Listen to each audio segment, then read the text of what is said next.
SA Engineering College, an autonomous institution. Counseling code 1114. For more details, saec.ac.in.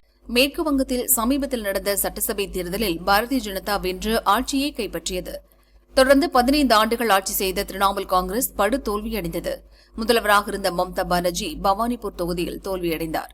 தேர்தல் தோல்வியால் திரிணாமுல் காங்கிரஸில் பெரும் சர்ச்சை வெடித்துள்ளது.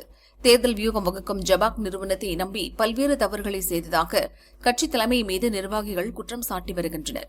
பல ஆண்டுகளாக கட்சிக்காக உழைத்த தங்களை நம்பாமல் மக்களோடு தொடர்பில் இல்லாமல் வெறும் நம்பர் கேம் விளையாடும் நிறுவனத்தை நம்பியதே படுதோல்விக்கு காரணம் என திரிணாமுல் மூத்த நிர்வாகிகள் தங்கள் விரக்தியை வெளிப்படுத்தி வருகின்றனர்.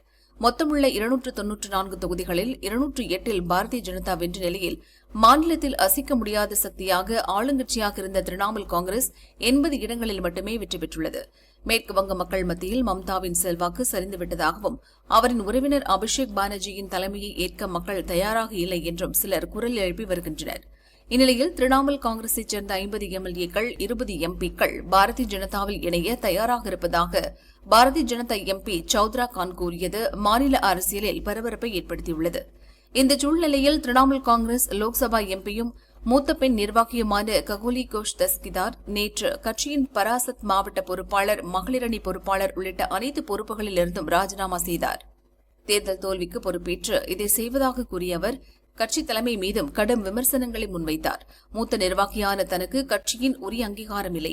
மம்தாவுடன் 30-40 ஆண்டு காலம் அரசியலில் பயணித்த தனக்கு மிகச்சிறந்த கௌரவம் கிடைத்துள்ளதாகவும் கூறினார். இதற்கிடையே லோக்சபாவில் திரிணாமுல் காங்கிரஸ் கொறடா கல்யாண் பானர்ஜி தன்னை அவமதிக்கும் வகையில் நடந்து கொண்டதாக ககோலி கோஷ் புகார் தெரிவித்துள்ளார். தான் ஒரு எம்பி என்று பாராமல் கல்யாண் பானர்ஜி தகாத முறையில் நடந்து கொண்டார். வார்த்தையிலும் செய்கையிலும் பெண்ணான தன் மனம் புண்படும் வகையிலும் அவமானப்படுத்தும் வகையிலும் அவர் நடந்து கொண்டார்.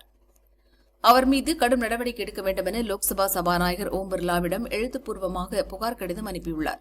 ககோலி கோஷ் கட்சியின் கொறடாவாக இருந்தவர். இதற்கு முன் கட்சி சந்தித்த மோசமான தேர்தல் தோல்வி காரணமாக அவரது பதவி பறிக்கப்பட்டது. அவருக்கு பதில் கல்யாண் பானர்ஜி கொறடாவாக நியமிக்கப்பட்டார். இந்நிலையில் ககோலி கோஷ் தனிப்பட்ட பகையை மனதில் வைத்து கல்யாண் பானர்ஜி மீது புகார் தெரிவிப்பதாக பானர்ஜியின் ஆதரவாளர்கள் கருத்து தெரிவித்துள்ளனர்.